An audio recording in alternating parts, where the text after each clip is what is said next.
من شرور أنفسنا ومن سيئات أعمالنا من يهده الله فلا مضل له ومن يضلل فلا هادي له وأشهد أن لا إله إلا الله وحده لا شريك له وأشهد أن محمدا عبده ورسوله أما بعد فإن أصدق الحديث كتاب الله تعالى وخير الهدي هدي محمد صلى الله عليه وسلم وشر الأمور محدثاتها وكل محدثة بدعة وكل بدعة ضلالة وكل ضلالة في النار.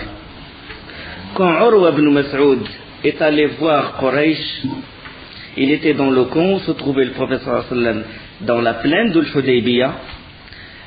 Il est retourné voir Quraysh, étonné, stupéfait, et il a dit aux gens: j'ai été envoyé comme ambassadeur au Négus, j'ai été envoyé comme ambassadeur à Khosroès, j'ai été envoyé comme ambassadeur à César, mais jamais j'ai vu des gens honorer et respecter leur roi comme les compagnons respectaient Mohammed.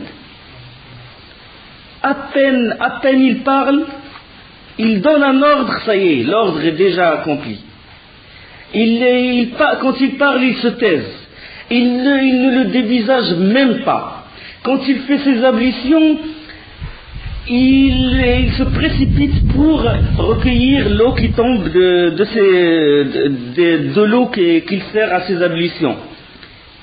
Il a dit: je n'ai jamais vu des gens respecter un roi comme les compagnons respectaient le prophète sallallahu alayhi wa sallam. Et il a dit, il vous a donné, il vous a proposé quelque chose, il vaut mieux, il vous a proposé, il vous a fait une concession amiable, acceptez-la donc, ça sera bien pour vous. Parce que si jamais vous le combattez, ses compagnons ne vous laisseront jamais tranquilles. Ils ne vous laisseront jamais tranquilles. Puis le prophète sallallahu alayhi wa sallam, qu'est-ce qu'il a fait? Il a donné son chameau, un chameau à lui qui s'appelle Al-Sa'lab, et il a donné à un homme, de la tribu de Khuza'a, qui s'appelle Khuraja ibn Umayya al-Khuza'i. Il l'envoya comme émissaire à Quraysh. À son arrivée, dès qu'il est arrivé au camp où se trouvait Quraysh, ils tuèrent le chameau. Ils ont tué le chameau sur lequel montait Khurash ibn Umayya al-Khuza'i. Et ils ont failli tuer cet émissaire-là, n'eût été que le Hulays et les autres Ahabish intervinrent pour sauver cet homme-là, et ils lui ont sauvé la vie et lui permirent de retourner au camp où se trouvait le prophète sallallahu alayhi wa sallam. Le Hulays, on a parlé de Hulays, c'est le notable des Ahabish. Les Ahabish, c'est une tribu qui regroupe les affranchis de différentes tribus. Et c'est un homme qui respectait beaucoup les offrandes, qui respectait beaucoup ce que les pèlerins sacrifient pour Allah dans le sanctuaire. Et là, les Quraysh, ils veulent s'assurer davantage. D'accord, ils ont envoyé Urwa ibn Mas'ud, ils ont envoyé Budayl ibn Warqa, ils ont envoyé beaucoup de monde, mais ils n'étaient pas sûrs. Ils voulaient savoir qu'est-ce qu'il voulait le prophète sallallahu alayhi wa sallam. Que voulait-il exactement? D'accord, il est en tenue de ihram, mais il a les armes sur les montures. Et pourquoi il n'est pas rentré? Pourquoi il n'est pas rentré par force dans le sanctuaire? Et ils ont voulu s'assurer. Qu'est-ce qu'ils ont fait? Ils ont envoyé 80 hommes armés. 80 jeunes hommes armés, ils ont dit et leur ont demandé de prendre en captivité un des compagnons du prophète sallallahu alayhi wa sallam. Comme ça, ils le ramenèrent et ils l'interrogèrent pour s'assurer de ce que veut le prophète sallallahu alayhi wa sallam. Dès que ces 80 hommes s'approchèrent, le prophète sallallahu alayhi wa sallam, il était vigilant, il avait toujours ses gardiens. Dès que ces 80 hommes s'approchèrent, ils furent encerclés par les compagnons du prophète sallallahu alayhi wa sallam. Tous pris en captivité. Ils ont voulu prendre un ou deux hommes. Maintenant, les 80 hommes sont pris en captivité. Et quand les Quraysh furent informés que les 80 hommes ont été pris en captivité, ils ont dit, ça y est, il a voulu nous combattre, et ils se préparèrent à combattre. Et là, le prophète sallam, il a libéré les 80 hommes. Il a dit, retournez pour dire aux Quraysh que nous ne voulons pas combattre. Nous sommes ici pour faire la Umrah. Ça veut dire le petit pèlerinage. Et il libéra les 80 hommes. Et puis quand le prophète sallam, il a réfléchi, il a dit, les Quraysh, ils sont têtus, ils ont envoyé des émissaires, ils ont voulu prendre en captivité un de ses compagnons. Il a dit, bon, ce que je vais faire maintenant, c'est parlementer avec le chef, Abu Sufyan. Je vais parlementer directement, je vais lui envoyer un émissaire qui lui parle directement. Pour épargner tout combat ou pour dialoguer, pour conclure un accord. Et il appela Omar ibn Khattab.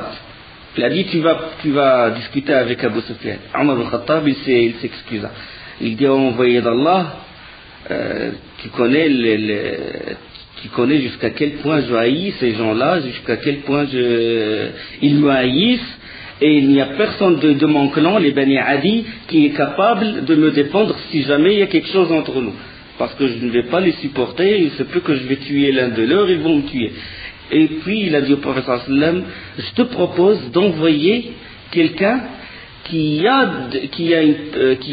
une parenté là-bas, qui a des gens qui le défendent. Envoie Othman. Othman ibn Affan, il fait partie de Bani Umayya. Et Abu Sufyan, il fait partie de Bani Umayya. Donc, Othman ibn Affan, il a ses parents à la Mecque, ils peuvent le protéger. Et le prophète sallallahu alayhi wa sallam, il accepta la proposition de Omar et envoya Othman. Il fut accueilli par Aban ibn Sa'id ibn al-As. Aban ibn Sa'id ibn al-As, c'est un proche parent de Othman. Dès qu'il est rentré dans le haram, dès qu'il est rentré dans la frontière, il fut accueilli par cet homme-là qui fait partie de Bani Umayya. Et Aban ibn Sa'id, il est associateur, il descendit de sa monture et il fit monter Othman, radiyallahu anhu, et se mit derrière lui. Il appela les gens, il a dit, moi je protège Othman, personne ne le touche. Et il le conduisit jusqu'à Abu Sufyan et les notables de Quraysh. Il le conduisit jusqu'à Abu Sufyan, à qui il a transmis le message du prophète sallam, comme quoi le prophète sallam, il n'est pas venu en guerrier, mais uniquement pour rendre visite à la demeure sacrée d'Allah. Abu Sufyan, il l'accueillit et il invita Othman à faire le tawaf. Il a dit, si tu veux faire le tawaf autour de la Kaaba, fais-le. On ne va pas t'interdire ça. Il a dit, par Allah, je ne le ferai jamais, avant que le prophète sallam ne le fasse. Et puis, il a transmis le message, et puis il a dit, il s'est préparé pour quitter la Mecque. Et Abu Sufyan, il l'empêcha, il l'a pris en otage, il a dit, tu ne vas pas partir, tu restes jusqu'à ce qu'on conclue un accord, tu restes. Et le prophète sallam, il attendait Othman n'est pas venu, et puis que les rumeurs commencent à circuler, on sait que les rumeurs, ils agrandissent, et puis l'information fut parvenue, modifiée au prophète sallam, comme quoi Othman a été tué. Quand le prophète sallam, il fut informé que Othman a été tué, il appela les compagnons, et il décida de combattre. Donc le hadith où il y a l'envoi de Khurash et l'envoi de Othman et la fausse information, il est rapporté par l'imam Ahmed et dans son Musnad, et par Ibn Hisham et par Ibn Sa'd fi Tabaqat et Tabari, c'est un hadith authentique. Et donc il invite les compagnons à prêter le serment à combattre. Selon des versions, c'est un serment de ne pas fuir. Selon d'autres versions, serment de la mort. C'est-à-dire, ils doivent combattre jusqu'à la mort. Ma'qal ibn Yasar était à côté du prophète sallallahu alayhi wa sallam, il tenait une branche, le prophète sallallahu alayhi wa sallam était sous un arbre. Et il appela les gens à prêté le serment d'allégeance, c'est-à-dire le serment de la mort ou de ne pas fuir. Le premier à avoir prêté serment, c'est Abu Sinan Abdullah ibn Wahb al-Usdi. Le hadith il est rapporté par Al-Bayhaqi dans Dalail et dans l'Isaba. C'est un hadith authentique. Le premier à avoir prêté serment. Il a dit, je prête serment, soit le triomphe, soit tomber martyr, fi sabilillah. Et puis le prophète sallallahu alayhi wa sallam, il appela Salama ibn al-Akwa, radiyallahu anhu. Il a dit, oh Salama, viens prêter serment. Il a dit, oh envoyé d'Allah, j'étais parmi les premiers à avoir prêté serment. Il a dit, oui, je sais, mais refais-le une deuxième fois. Et il l'a refait. Il a prêté serment au prophète sallallahu alayhi wa sallam. Et puis, il y a 1400 hommes, c'est long. Puis le prophète sallallahu alayhi wa sallam, oui, il a vu Salama ibn al-Akwa sans armes. Et il lui a donné un bouclier. Il a dit, voilà, s'il y a un combat, tu vas te défendre avec ça. Et il a donné ce bouclier-là. Il a prêté le serment avec les compagnons, puis il a rappelé de nouveau Salama ibn al-Akwa. Oh Salama, viens, n'as-tu pas prêté serment? Il a dit, oh envoyé d'Allah, je viens de prêter serment au début ou au milieu. Il a dit, refais-le. Et puis il a dit, où est-ce qu'il est ce bouclier que je t'ai donné? Il a dit, oh envoyé d'Allah, j'ai vu un compagnon sans armes, il n'a rien du tout, et je lui ai donné. Lui, il est sans armes, et il a donné le bouclier à son frère pour se protéger s'il y a un combat. Subhanallah. Et puis le prophète sallallahu alayhi wa sallam a souri, il a dit un proverbe d'entendre comme une personne qui a invoqué Allah, il a dit, donne-moi un ami qui est plus cher que moi-même, que j'aime plus que moi-même. Il a dit ta semblance c'est celle de l'homme qui est d'antan, qui a dit, oh Allah, donne-moi quelqu'un que j'aime plus que moi-même. Le hadith est rapporté par Muslim, hadith 1807, Abu Daoud al-Bayhaqi. Donc on déduit qu'il est autorisé de refaire le pacte, c'est-à-dire le bay'a, c'est ce qu'on appelle le bay'a. L'émir, il est autorisé de rappeler quelqu'un une deuxième fois, de le reconvoquer pour refaire le pacte avec lui s'il sait que cet homme-là est très important dans le combat. Parce que le prophète sallallahu alayhi wa sallam dit sur Salama ibn al-Akwa, il dit sur lui khayru rijalatina Salama ibn al-Akwa. Le meilleur de nos hommes qui sait bien combattre à pied, c'est Salama ibn al-Akwa. Le meilleur de nos fantassins, c'est ça? Le meilleur de nos fantassins, c'est Salama ibn al-Akwa. Donc, vu l'importance de Salama, on va en parler dans la bataille, dans une razwa qui s'appelle Ziqarad, comment il courait tellement vite, les compagnons, il courait tellement vite qu'il peut dépasser un cheval. Il a dit, c'est ajib, subhanallah. Et on va en parler. Et puis le prophète sallallahu alayhi wa sallam leva la main gauche et il a dit, je fais allégeance pour Othman. Il a dit, je fais allégeance pour Othman. Et les compagnons, ils ont dit, par Allah, la main gauche du prophète sallallahu alayhi wa sallam, ils vont mieux que notre main droite. Radiyallahu anhu. Tous ont prêté serment avec le prophète sallallahu alayhi wa sallam, sauf, on a parlé d'un hypocrite qui était avec eux. Il s'appelle Jadd ibn Qais. Et cet hypocrite, il tenait à se cacher derrière, sous le ventre de son chameau. Il se cachait comme ça. Mais il ne passa pas inaperçu devant Jabir ibn Abdillah radiyallahu anhu. Il a dit, je l'ai vu blotter sous le ventre de son chameau. Et le prophète sallallahu alayhi wa sallam, le hadith, il est rapporté par Muslim, selon Jabir lui-même. Et le prophète sallallahu alayhi wa sallam, il donne à la bonne nouvelle, il a dit, vous êtes les meilleurs gens sur cette terre.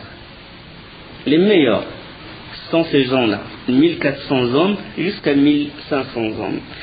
Selon un autre hadith de Mubashir rapporté par Muslim, le prophète sallallahu alayhi wa sallam, il a dit, il ne rentrera pas en enfer quelqu'un qui a prêté serment sous cet arbre.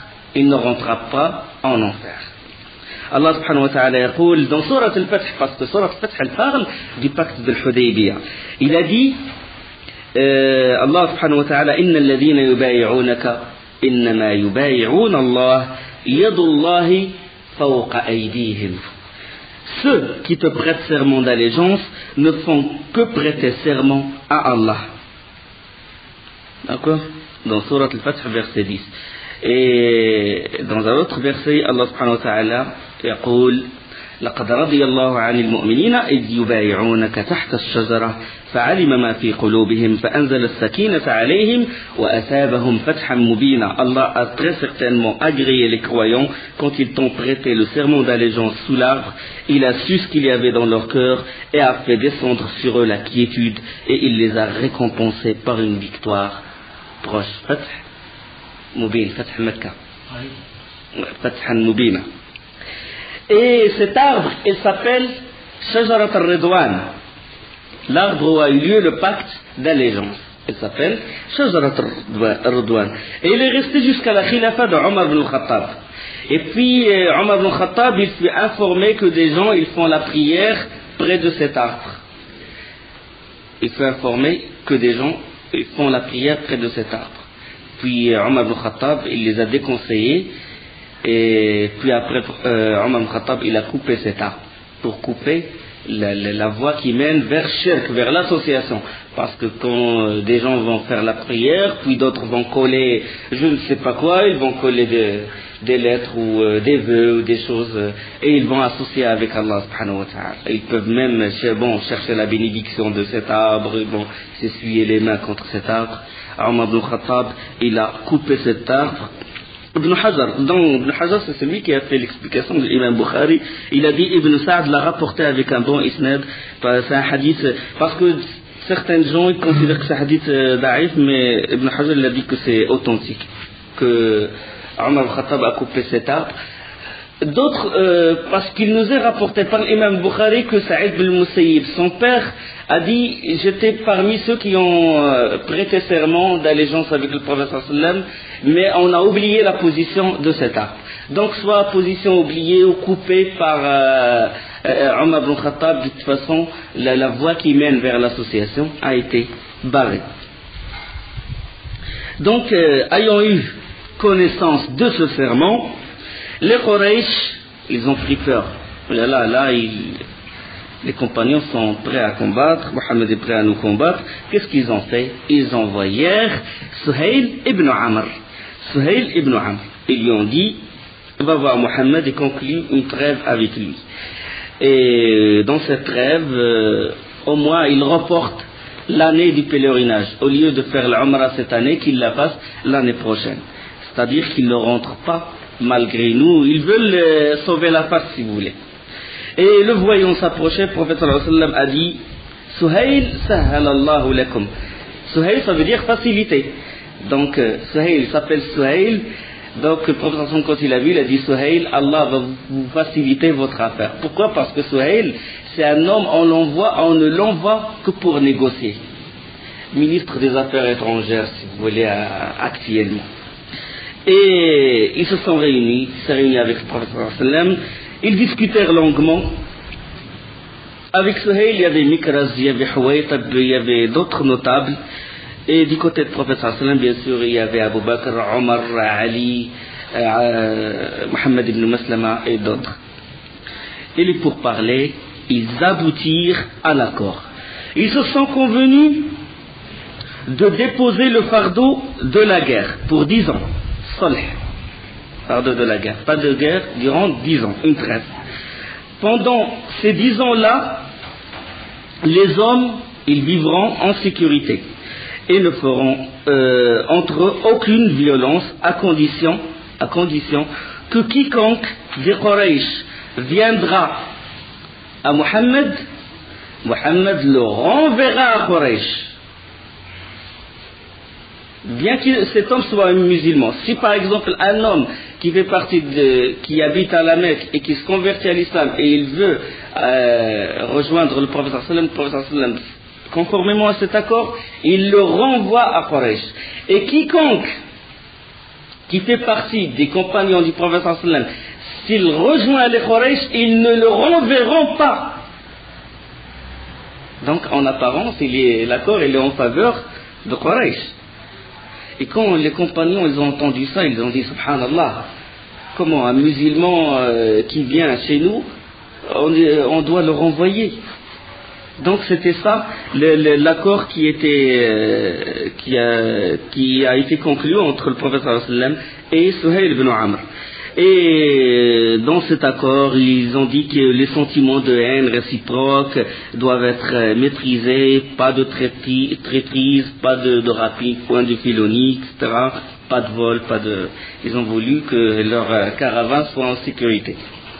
Et ils ont dit aussi que quiconque souhaitera entrer dans le lien et le pacte de Mohammed, qu'il le fait, et quiconque souhaitera entrer dans le pacte et le lien de Quraysh, qu'il le fait. Aussitôt, les notables de la tribu de Khuza'a, ils se levèrent, ils ont dit, nous rentrons dans le lien et le pacte de Mohammed. Ça veut dire tout ce qui s'applique sur le prophète sallallahu alayhi wa sallam, il s'applique sur eux. Et la tribu de Bani Bakr, ils déclarèrent aussi, ils ont dit, nous rentrons dans le lien et le pacte de Quraysh. Bon, cette alliance, c'est elle qui va faire un grand changement. Et là, ils ont dit aussi dans l'accord, ils ont dit, toi, Mohammed, tu t'éloignes maintenant, tu retournes à Médine. Tu ne fais pas la Umrah cette année. Tu ne fais pas la Umrah contre notre gré. Mais tu l'as fait l'année prochaine. Tu l'as fait l'année prochaine. Tu rentres à la Mecque, nous quitterons la Mecque et on te laisse 3 jours. On te laisse 3 jours. Et tu ne prends pas d'armes. Tu ne prends que l'arme du voyageur. Et tu ne brandis pas l'arme. Parce que le fait de brandir l'arme, ça veut dire qu'ils disent, tu ne montres pas ta fierté devant nous. Et 3 jours seulement. Et donc, c'était ça, finalement, l'accord, les grands points de cet accord qui a eu lieu entre le prophète sallam et les Quraysh. Les compagnons, ils ne croyaient pas ce qu'ils viennent d'entendre, comment ça se fait. Ils ont fait le pacte de ne pas fuir, de combattre jusqu'à la mort. Ils sont tenus de l'ihram, juste à côté de la Kaaba, juste à côté. Et le prophète sallam, il a vu dans le rêve, dans le ru'ya qu'il fait tawaf autour de et la vision du prophète sallam est véridique, il s'accomplit toujours. Comment ça se fait que maintenant le pacte il est contre eux. Il est contre eux. Ils n'ont pas cru. Ils étaient dans un désarroi, dans un silence maussade, si vous voulez. Et là, le prophète sallallahu alayhi wa sallam, qu'est-ce qu'il a fait? Il appela Ali. Le pacte n'a pas été encore écrit. Il appela Ali pour écrire ce traité-là. Et là, Suhayl ibn Amr est assis, le prophète sallam et Ali qui va écrire. Le prophète sallam il a dit Bismillahir Rahmanir Rahim. Commençons par Bismillahir Rahmanir Rahim. Et Suhayl ibn Amr aussitôt il sursauta. Il a dit non, on n'écrit pas Bismillahir Rahmanir Rahim. Ar-Rahman on ne le connaît pas. Allah on le connaît. Parce qu'ils connaissent Allah. Ils savent qu'Allah est le créateur, il gère l'univers, etc. Mais Rahman, on ne le connaît pas parce qu'ils ne croient pas au Rahman. وَإِذَا قِيلَ لَهُمْ اسْجُدُوا لِلرَّحْمَنِ قَالُوا وَمَا الرَّحْمَنُ أَنَسْجُدُ لِمَا تَأْمُرُونَ. Allah subhanahu wa ta'ala il dit, et quand on leur demande, quand on leur dit prosternez-vous devant Rahman, ils disent qui est donc ce Rahman? Tu nous demandes de nous prosterner devant quelqu'un que nous ne connaissons pas. Ils disent aussi de Rahman, c'est un homme de Yamama qui a appris le Coran au prophète sallallahu alayhi wa sallam, etc. Donc, ils ne croient pas au Rahman, au nom d'Allah subhanahu wa ta'ala. Puis le prophète sallallahu alayhi wa sallam, il a dit à Ali, efface Rahman. Et Ali, il a protesté, il a dit non, c'est pas moi qui efface Rahman, envoyé d'Allah. Et puis le prophète sallallahu alayhi wa sallam a dit montre où se trouve Rahman. Ali lui montra, et puis le prophète sallallahu alayhi wa sallam de sa main noble, il effaça à Rahman. Il a voulu que l'accord soit accompli. On va parler pourquoi. On va discuter sur ces points-là. Et puis ils ont marqué au lieu de Bismillah ar-Rahman ar-Rahim, Suhayl ibn Amr a dit écrivez ce qu'on écrit d'habitude, Bismikallahum, comme ils l'ont fait dans Sahifa. Quand ils ont fait la mise au banc du clan de Bani Hashim, etc., ça c'est à la Mecque. Ils ont écrit Bismikallahum, en ton nom, ô Allah. Et le prophète sallallahu alayhi wa sallam il a dit tels sont les termes de la trêve signée entre Mohammed, l'envoyé d'Allah, et Suhayl, le fils de Amr. Et Suhayl protesta de nouveau. Alors, il vient de commencer, déjà il proteste, et les compagnons, ils bouillonnent. Le traité, il n'est pas en leur faveur, et Suhail, c'est comme s'il met encore comment on dit, le couteau dans la plaie, ou il enfonce le couteau dans la plaie. Et Suhail a dit, non, si on savait que tu étais l'envoyé d'Allah, on ne t'aurait pas combattu. Si on savait que toi, tu es le messager, tu nous ramènes le message d'Allah, il n'y aurait même pas ce problème, il n'y aurait même pas cet accord, on ne t'aurait même pas combattu. Marc, Mohammed ibn Abdullah ibn Abdel Muttalib. Le prophète sallam demanda à Ali, efface l'envoyé d'Allah. Ali lui a dit non, l'envoyé d'Allah, il ne m'appartient pas d'effacer ce terme-là. Où est-ce qu'il se trouve? Il a dit ici. Puis le prophète sallam effaça de sa main l'envoyé d'Allah. Et puis, à peine, quand ils sont en train d'écrire de ce pacte-là, ils n'ont même pas encore terminé qu'on a entendu un bruit de l'extérieur. C'était Abu Jundul, radiyallahu anhu. Le hadith est rapporté par al-Bukhari. Abu Jundul, il est le fils de Suhail, celui qui est en train de conclure le pacte avec le prophète sallallahu alayhi wa sallam. Suhail ibn Amr, il était mécréant, et son fils est musulman. Et Suhail ibn Amr, enchaîné et tout, il s'est enfui de la Mecque, et il a couru quand il a su que le prophète sallallahu alayhi wa sallam il est dans le Hudaybiyah, il a couru vers lui. Il s'est échappé, il a couru vers lui, traînant derrière lui toutes les chaînes et tout. Parce que son père, il l'a emprisonné, il ne l'a pas laissé quitter la Mecque quand il a su qu'il s'est converti, qu'il a embrassé l'islam. Et qu'il est rentré dans un état lamentable. Il était sous la torture et tout. Et il a dit, envoyé d'Allah, emmène-moi avec toi. Abu Jundul, il n'est pas au courant du pacte qui est en train d'être conclu.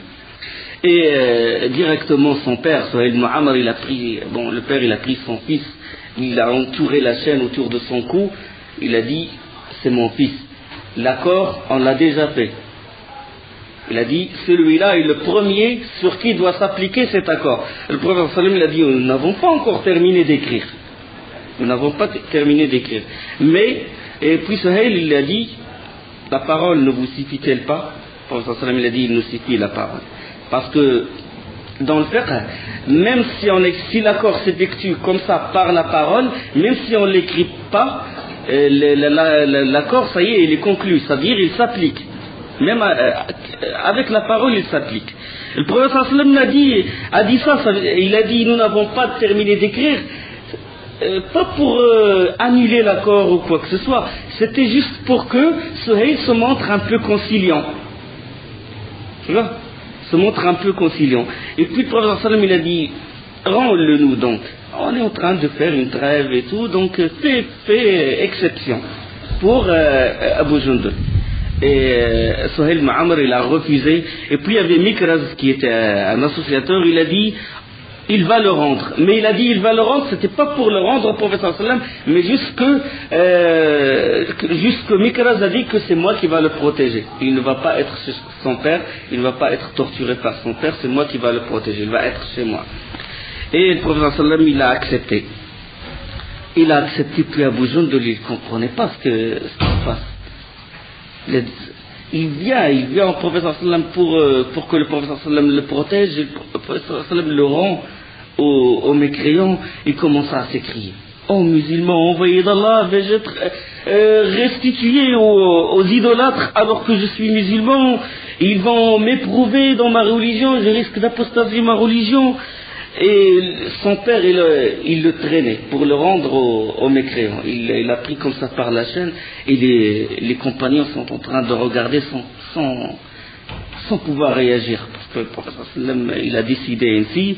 Et là, le prophète sallam il ne cessa de répéter quand Suhail il traînait son fils, il lui dit à Abu Jundul, supporte, patiente, supporte patiemment ton épreuve et compte sur la récompense d'Allah. Allah saura te pourvoir ainsi qu'aux autres opprimés une issue heureuse. Il va trouver une issue, faraj, Inch'Allah. Il a dit nous avons conclu un accord, un arrangement avec ces gens-là, et nous devons respecter mutuellement cet accord. Et au sein de cette atmosphère explosive, les compagnons ils regardaient, et c'est Omar qui a réagi. Omar, il a pris l'épée comme ça, il le tendait à Abu Jundul. Il le tendait comme ça. Il a dit Abu Jundul, innama al-mushrikouna najas, les associateurs sont impurs. Innama damuhum damu kalb, damu ahadim damu kalb, le sang de l'un de leurs, il vaut le sang d'un chien. Tue-le. Et Omar al-Khattab, il a expliqué après ceci, il a dit j'ai voulu qu'il prenne l'épée et qu'il tue son père, parce que lui, si vous voulez, s'il tue son père, ça y est, c'est que le prophète sallam l'a déjà livré, donc le prophète sallam n'a pas violé le pacte. Et Omar al-Khattab, il ne peut pas tuer ce Ibn Amr parce que lui, il fait partie de ce pacte. D'accord? Donc il a voulu que Abu Jundul tue son père. Mais Abu Jundul, dans l'état où il est, il n'a pas pris l'épée et l'accord, le traité, il fut conclu. Le traité en apparence, il est contre les musulmans, il est en faveur des Quraysh. Et puis, le prophète sallallahu alayhi wa sallam a conclu ce pacte-là. Omar ibn Khattab, il n'était pas content.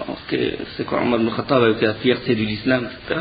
Il n'était pas content, il est allé voir le prophète sallallahu alayhi wa sallam. Il a dit, ne tue pas le prophète d'Allah. Le prophète sallallahu alayhi wa sallam a dit, certes. Il a dit, ne sommes-nous pas les musulmans et ne sont-ils pas les mécréants? Il a dit, certes. Puis il lui a dit, ne nous as-tu pas dit qu'on va visiter la demeure sacrée, qu'on va faire tawaf, la tête rasée? Et puis le prophète sallallahu alayhi wa sallam, oui, il a dit oui. Je te l'ai dit, mais est-ce que je t'ai dit qu'on va le faire cette année? Est-ce que je t'ai dit qu'on va le faire cette année? Et Omar ibn Khattab, il ne se tue pas, mais il a dit, alors pourquoi on va accepter de nous humilier contre le déshonneur de notre religion? Comment? On est nos morts sont au paradis, leurs morts sont en enfer, alors comment se fait-il qu'on va nous humilier devant eux? Et le prophète sallam, il a dit, je suis l'envoyé d'Allah et je ne lui désobéirai jamais. Et Omar ibn Khattab, malgré ça, il est resté bouillant d'indignation et il alla voir Abu Bakr. Il tint les mêmes propos à Abu Bakr, lui dit, nous ne sommes pas les musulmans et eux les mécréants, nous ne sommes pas dans la vérité, pourquoi acceptons alors de nous humilier contre l'honneur de notre religion? Abu Bakr lui dit, c'est l'envoyé d'Allah, il faut l'obéir et Allah subhanahu wa ta'ala, il ne l'abandonnera jamais. Donc, enfin, tous les compagnons, ils étaient avec la vie de Omar ibn Khattab, sauf Abu Bakr plus avant, qui était du même cœur que le prophète sallallahu alayhi wa sallam. Mais bien sûr, Omar ibn Khattab, parce qu'il y a des gens qui critiquent Omar ibn Khattab sur pourquoi il est intervenu ainsi. Mais ça, ce n'est pas un défaut de Omar ibn Khattab, c'est une qualité. Ce n'est pas un défaut. Pourquoi? Parce qu'il n'a pas voulu baisser la tête devant les mécréants. Et il a voulu qu'on lui explique. Il a fait l'ijtihad, comme a dit Ibn Hajar. Il a fait l'ijtihad et il s'est trompé et il a une récompense. Quand quelqu'un, il a hakam al-hakim فاجتهد فأصاب فله أجر وإذا حكم فأصاب فله أجرا وإذا أخطأ فله أجر. Si quelqu'un il a fait l'effort, si un juge a fait l'effort et qu'il a raison, il a deux récompenses, et s'il se trompe, il a une récompense parce qu'il a fait l'effort. Donc ce n'est pas un défaut d'Omar, finalement c'est une qualité, parce qu'il n'a pas voulu baisser la tête devant les mécréants. Le prophète sallam, jusqu'à maintenant, il s'était tenu à l'écart des compagnons. Cette fois, il ne les a pas consultés sur cet accord. Les Quraysh sont retournés, puis le prophète sallam a dit, levez-vous et sacrifiez vos animaux et rasez-vous la tête. Ça y est, on fait demi-tour. Le rapporteur de hadith, Al-Miswar ibn Makhrama et Marwan ibn al-Hakam, ils ont dit, par Allah, personne ne se leva. Le prophète sallam a dit, levez-vous. Il a dit une deuxième fois, levez-vous, on va faire demi-tour. Sacrifiez vos offrandes et rasez-vous la tête, on va rentrer à Médine. Personne ne se leva. Une troisième fois, personne ne se leva. Personne ne se leva. Ils étaient perplexes devant cette situation. Ils n'ont pas compris pourquoi le prophète sallam il a fait ainsi. Et ils ont veillé. Pourquoi? Parce qu'ils ont vu toutes leurs espérances s'écrouler. Rien, ni combat, ni Umrah, et en plus l'un de leurs que les mécréants prennent et le mettent avec dans leur clan, ils n'ont rien compris. Ils étaient ébahis. Et puis le prophète sallam, il n'a pas, la troisième fois, il n'a pas répété. Il a craint que si la quatrième fois il leur demande et qu'ils ne répondent pas, il risque que le châtiment d'Allah tombe sur eux. Et il rentra directement dans sa tente, et il y avait sa femme, Salama radiyallahu anha, une femme de très bons conseils. On sait que subhanallah, des fois les femmes, elles donnent des très bons conseils. C'est pour ça qu'il est recommandé dans la religion que l'homme, il consulte sa femme. Il ne l'avait pas carrément à l'écart. Salama radiyallahu anha, quand il a vu le prophète sallallahu alayhi wa sallam dans son état, il lui a fait le récit de ce qui s'est passé, et lui a dit: ô prophète d'Allah, ne leur parle pas. Ne leur parle pas, parce qu'ils étaient attristés à cause des concessions que tu as données pour la trêve, et le retour sans rentrer à la Mecque.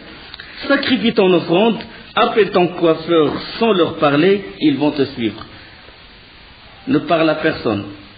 Le prophète sallam sortit aussitôt de chez Salama, il sacrifia son offrande, le chameau, et appela son coiffeur, Khurash ibn Umayya ibn al-Fadl al-Khuza'i, qui lui rasa la tête et se défie de sa tenue de l'Umrah. Donc quand quelqu'un il veut faire le pèlerinage et qu'il est bloqué par des ennemis, que les gens l'interdisent de rentrer dans le haram, il se défait de son ihram, et s'il ramène l'offrande, c'est-à-dire la bête qui est destinée à être sacrifiée pour Allah, il la sacrifie et il se rase la tête et il retourne. Et donc quand les compagnons ont vu le prophète sallam se raser la tête, immédiatement tous se levèrent et allèrent faire leur sacrifice. Et ils mettaient tant d'empressement, tellement ils étaient tendus que les uns tombaient sur les autres. Quand ils ont vu le prophète sallam, ça y est, maintenant la chose est imminente, il faut faire demi-tour.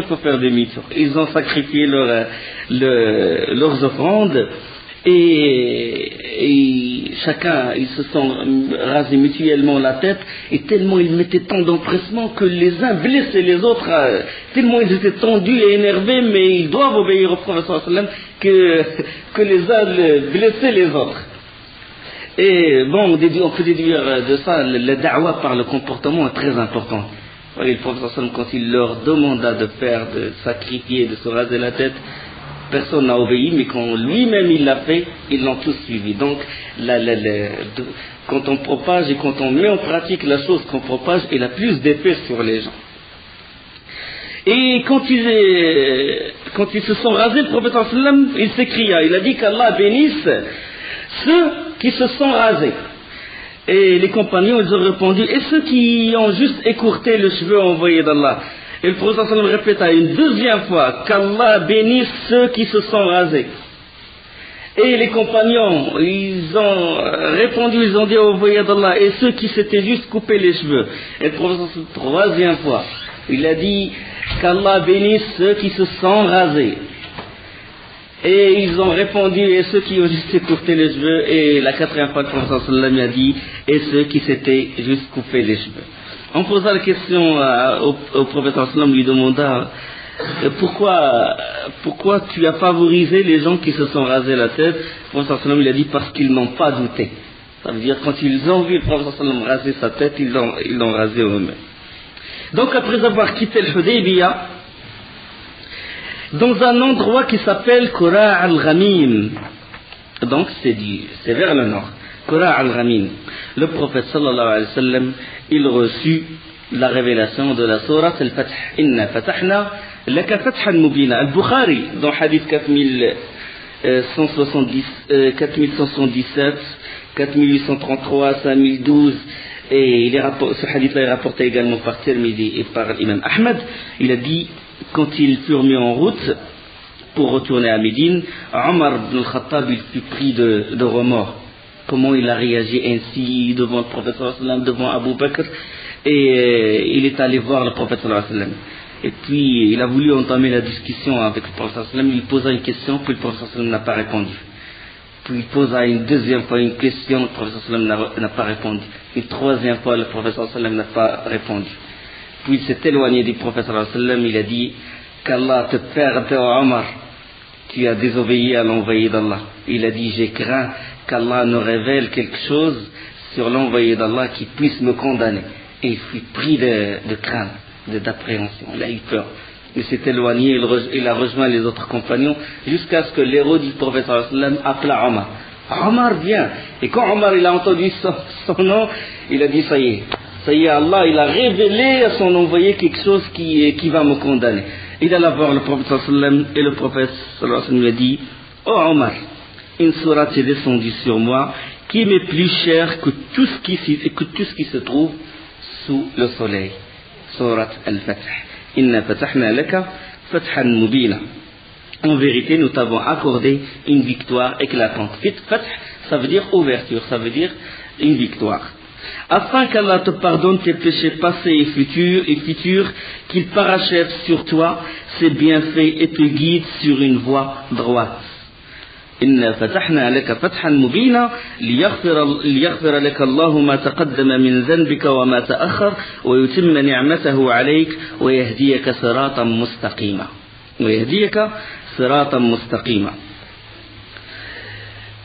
Dans le hadith de Majma' ibn Jariya, rapporté par Abu Daoud, un homme, il dit, envoyé d'Allah, c'est un fath, c'est une victoire. Et le prophète sallallahu alayhi wa sallam, il a répondu, par celui qui détient mon âme dans sa main, c'est un fath, c'est une victoire. Alors qu'en apparence, ce n'est pas une victoire. Donc fath, ça veut dire Al-Hudaybiyah, le pacte lui-même, ce pacte-là ce pacte que quand on le lit au début, on croit que c'est en faveur des mushrikines, des associateurs, alors qu'il ne l'est pas.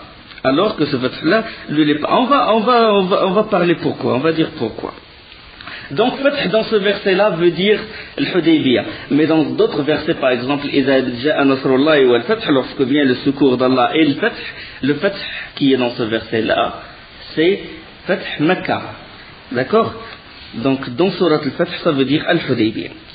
J'ai dit pourquoi Al-Hudaybiyah est considéré comme victoire, alors qu'en apparence, c'est une défaite. Maintenant, faisons le compte. Depuis la révélation jusqu'à Al-Hudaybiyah. 13 ans à la Mecque et 6 ans à Médine, 19 ans. Le bilan, 1400 vrais croyants qui ont été avec le prophète sallallahu alayhi wa sallam. D'accord? Entre Al-Hudaybiyah et la prise de la Mecque, même pas 2 ans. Ceux qui sont rentrés à la Mecque avec le prophète sallallahu alayhi wa sallam étaient au nombre de 10 000. 10 000, qu'est-ce qui a changé? Qu'est-ce qui a fait de ce grand changement? C'est que quand il y avait l'accord entre le prophète sallallahu alayhi wa sallam et Quraysh, il y a une chose très importante, c'est que la porte de la da'wah fut ouverte. Ça veut dire que les Quraysh qui bloquaient, qui essaient d'éteindre la lumière d'Allah, maintenant ils sont en accord, ils sont dans une trêve avec le prophète sallallahu alayhi wa sallam. D'accord? Donc ils ne vont plus lui barrer le chemin. Il n'y a plus maintenant d'Abu Lahab ou des gens comme Nadr ibn al-Harith, comme Abu Jahl, qui ont essayé de toute leur force barrer le chemin d'Allah, qui ont d'étouffer la da'wah du prophète sallallahu alayhi wa sallam. Quand il y avait la trêve, le prophète sallallahu alayhi wa sallam les a isolés. Ça veut dire qu'ils lui ont laissé le chemin de faire la da'wah. D'aller voir les autres tribus, d'aller propager.